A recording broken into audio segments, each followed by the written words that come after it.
Welcome to my quantum emotions presentation. How emotions are blocking you from healing. First of all, hi, my name is Caitlin. I'm an energy healing practitioner, board certified health practitioner, and quantum biology certified. Today, I'm going to be sharing with you all about emotions.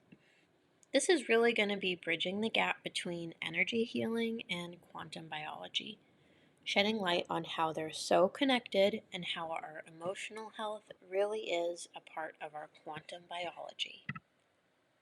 Starting out with one of my all-time favorite quotes from Deborah Bruce, "The cause of the cause of the cause starts with emotions." Could this be what I like to call the ultimate root cause? I started my career out in the holistic health world at 18 years old. And in all the continuing education that I did over the years, searching for answers for my own health and my clients' health, I never learned about emotions potentially being a root cause. I actually found the world of trapped emotions out of pure desperation in 2021 when I was struggling with my own chronic conditions, PTSD, anxiety, depression, and things that were just not healing, no matter what I did. I want to share with you today how trapped emotions and trapped trauma could be impacting your health, potentially even blocking you from healing, and how they're a huge piece in your quantum biology healing journey. This is for you if no matter how many lifestyle changes you've made, supplements you've been taking, or new modalities that you've tried just haven't helped. Trapped emotions might be the missing piece. Now, before we dive in, I want you to think about a time when you physically felt your emotions affecting you. A few examples of how you probably have seen this might include things like headaches or stomach aches induced by stress, feeling hot from anger, or even brain fog from overwhelm. Okay, a little backstory on emotions. I know that we're talking about emotions being a root cause, but emotions aren't inherently a bad thing. Emotions are really a good thing. I like to think of emotions as a way that our subconscious mind is talking to us, letting us know what areas in our body need attention, along with part of our life that really adds vibrancy and color. Emotions can fuel our passions, motivate us, and help us connect with others. Emotions have a few steps that they go through called the emotional process.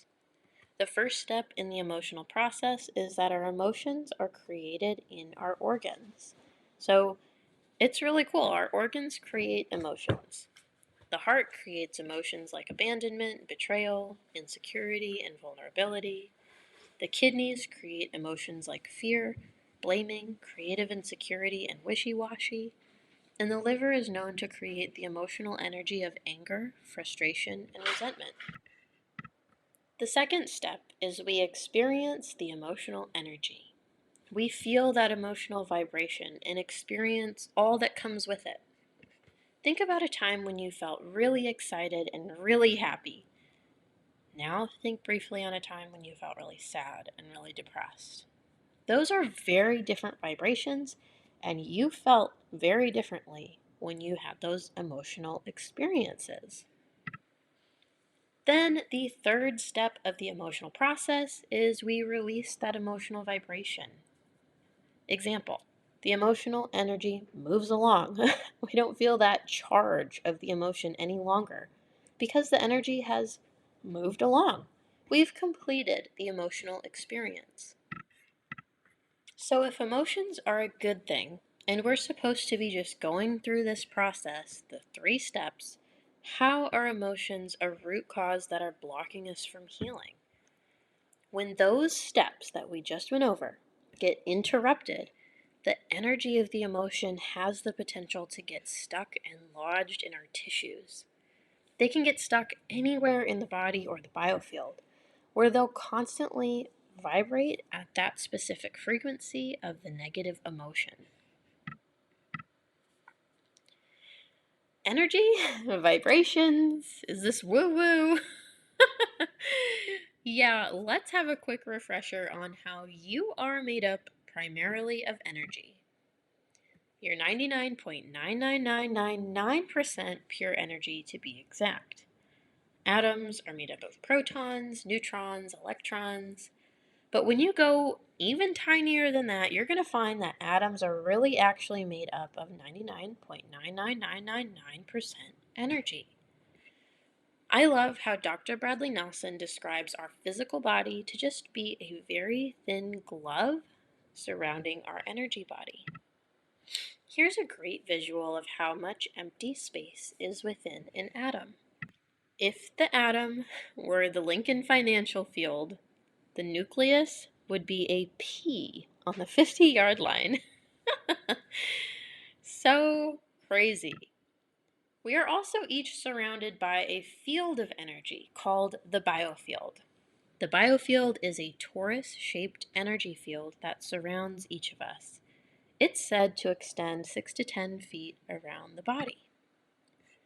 Like I mentioned earlier, trapped emotions and memories can get lodged in the biofield, causing distortions and imbalances that affect our physical body. We can be carrying around old baggage from the past, inherited traumas, and memories in this field. Trapped emotions block vital energy flow and information.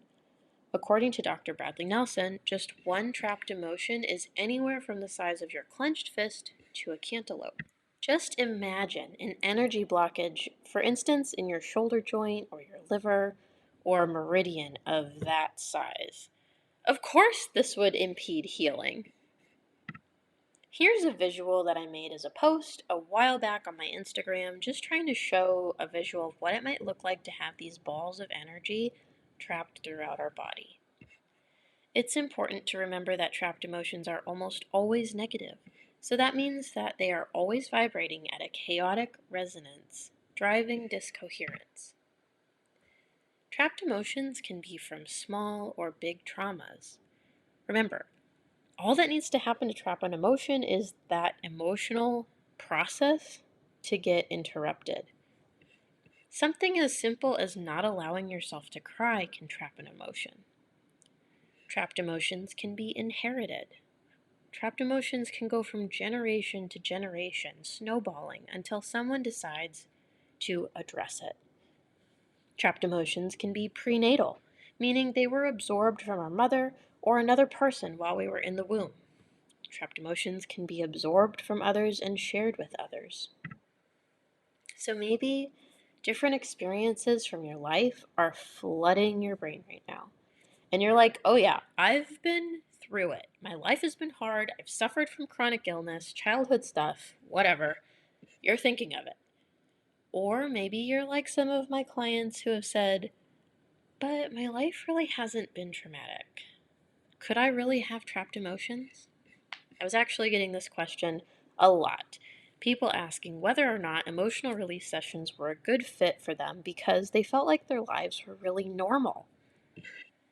This is why I made this graphic. These are all normal things that we've dealt with. I want to put this into perspective. The way you react to regular life situations is going to be different than the next person. How regulated your nervous system is when you come into these life experiences of moving or a breakup or having chronic pain is going to be different for you than the next person. How regulated your nervous system is, what your personality is like, how much trauma you inherited. It's all going to impact how you handle life stressors. And remember, all that needs to happen is that emotional process gets interrupted in some way. So I believe that everyone has trapped emotions. Some people are going to have way more, and some people are going to have way less. But everyone I believe has trapped emotions. It's just going to be a little bit different from person to person. Trapped emotions can be lodged anywhere in the body and the biofield. In your joints, your meridians, your organs, your glands, your nervous system. I've even found them lodged in the chakras. Side note, because I know these are often misunderstood, chakras are simply energy centers in the body that are located near nerve bundles that correlate with our major glands in the body. Chakra is just the Sanskrit word for these energy centers, and we don't have another word for them. As you release layers of trapped emotions and traumas, you can start to restore homeostasis in the body. Imagine a trapped emotion to be like a dam, blocking the rivers of energy flow in your body. When you think of an area in the body having a lack of blood flow, you know that that area with the lack of blood flow is not going to be healthy. It's going to be ischemic and will probably be in pain. Same goes for energy flow. If energy can't flow through the body properly, it can result in pain and disease. Think of a dead battery or a short in a circuit. You are energy. As energy beings who are made up of 99.99999% energy, we need good energy flow. So I know I've mostly been talking about energy and vibration, so to make this a little more tangible, I just want to touch on water. We know that the human body is made up of primarily water. We also know that water stores memories. You can see this in Veda Austin's work, and you can see how words affect water in Masaru Emoto's work, like in the picture here. Different words change the structure of the water. That makes me think, how are trapped emotions affecting the water in our bodies? I love this quote from Dr. Catherine Clinton. Water has memory, with the ability to capture, hold, and emit frequency information. It's incredible. Another way that you can see this is with cymatics. You can see with cymatics how different frequencies affect water and sand. Remember, each negative trapped emotion is constantly vibrating at a negative, discoherent frequency. This should be a huge motivator to really be mindful of the words we're speaking over ourselves, of our thoughts, the people we're spending time with, how we identify with a diagnosis, the entertainment we're allowing into our lives. It's all impacting us. I love this quote from Carrie Bennett. Traumatic emotions and memories can be stored in the water network and create incoherence fields that block energy flow and information. They create chaotic resonance in the tissue and drive discoherence. So, like I said in the very beginning of this presentation, trapped emotions are a huge, overlooked root cause that need to be addressed. At this point, you're probably wondering, okay, how do I get these trapped emotions out of me? How do I let all this baggage go? One of the ways that I actually saw firsthand back as a massage therapist was how physical manipulation of the tissue and the fascia would stimulate emotional release. So many times, people would have emotional releases on my table. All the time. People would want to tell me their life stories. Memories would come up and they'd want to share. They would cry. It was so powerful. What I didn't know was that we can identify and release trapped emotions strategically. And boy, I wish I would have known this when I was doing massage full time, because my job would have been so much easier. At some point, towards the end of letting go of my brick and mortar practice, I decided to try releasing trapped emotions from my husband while I was working on his back and shoulders. The thought popped into my head to try to release trapped emotions specifically from some knots that I was working on. And what do you know? The adhesions released. I was blown away that a knot I would normally have to do some deep tissue on and different techniques just melted from releasing some trapped emotions. Blown away. Emotions can really be affecting us in so many different ways, and releasing them can be a key to finding breakthrough. Some other physical manipulation tools you can use would be things like fascia blasting and exercise. The first modality that I started using to release trapped emotions with, aside from accidentally with the massage therapy, was the emotion code, an incredible modality that I still use in my practice today in combination with some others as well. I found the emotion code when I was desperate for change in my life and my health. Before I even ever had a session, I signed up for the certification and just went for it because I had a knowing that this was the next step in my journey. And I'm so grateful that I did because it's completely changed my life, along with my family, my friends, and so many clients.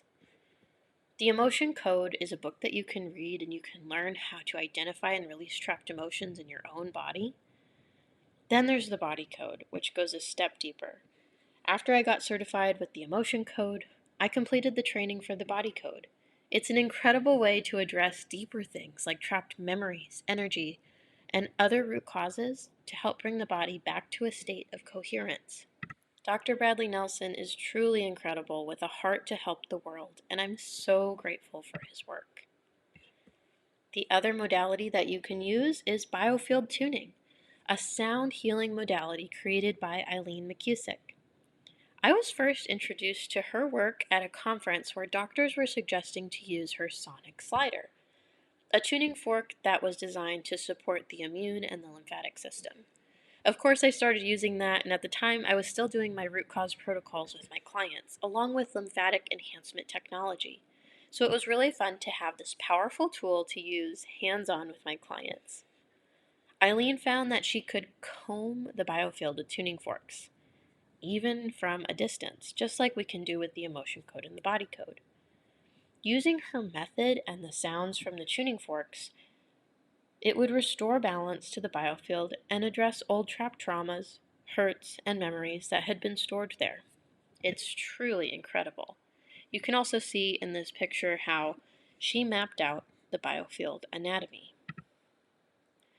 I learned her techniques to use at home with my family and myself, which you can too as well by reading her book, Tuning the Human Biofield. Her other book, Electric Body, Electric Health, is one of my all-time favorites. There are other forms of sound therapy too. My favorite ways to use sound is actually with a voice analysis technology that records a 10-second clip of your voice, analyzes it, and generates powerful, balancing harmonics to address old emotional scars, trapped emotions, and to promote homeostasis. Sound therapy and sound healing has really been around since ancient times. You can find lots of different ways to use sound for balancing emotions. Even the sounds of nature are therapeutic. One of my favorite things that I do every morning when I go out to see the sunrise and sky gaze is to just be still and listen to bird song. It's actually really, really healing for our nervous system. What is sound? Sound can either be healing or harmful. The measurement of sound is called its frequency. Sound is a continuation of the electromagnetic spectrum. Sound is a continuation of the electromagnetic spectrum. As humans, we can hear sounds ranging from 20 to 20,000 hertz. Some of the frequencies we can't hear, like our cell phone's radiation, for example, are silent to our ears. That doesn't mean that they aren't there and affecting us. Here are some fun facts about sound. While we can only hear a range of hertz from 20 to 20,000, dolphins, one of my favorite animals, can hear upwards of 200,000 hertz. The measurements of sound, like we said earlier, are called frequencies. Everything has its own unique frequency, including you. Even if you can't hear something, that doesn't mean that it's not there. The sound of your voice is very telling of how you're feeling, along with what emotions you're holding on to. Voice analysis therapy can find frequency imbalances in the voice, indicating different emotional, mental, and physical imbalances. I found confirmation of how emotions are affecting our physical biology with biofeedback technology.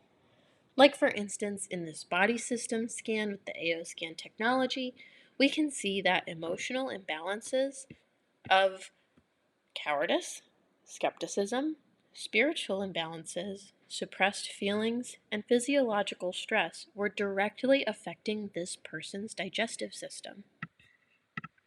This person's connective tissue was being affected by suspicion, stubbornness, different conflicts, and a spiritual imbalance. So like you can see from these last few slides, Our physical body is very impacted by emotions. I'm going to end on this picture because, remember my favorite quote, the cause of the cause of the cause starts with emotions. You can find important links of things that I've referenced in this video in the description of this video, and you can find me over on Instagram at Caitlin Simmons Official. Thanks so much for listening, and I hope that you learned something in this presentation of quantum emotions, how emotions might be blocking you from healing.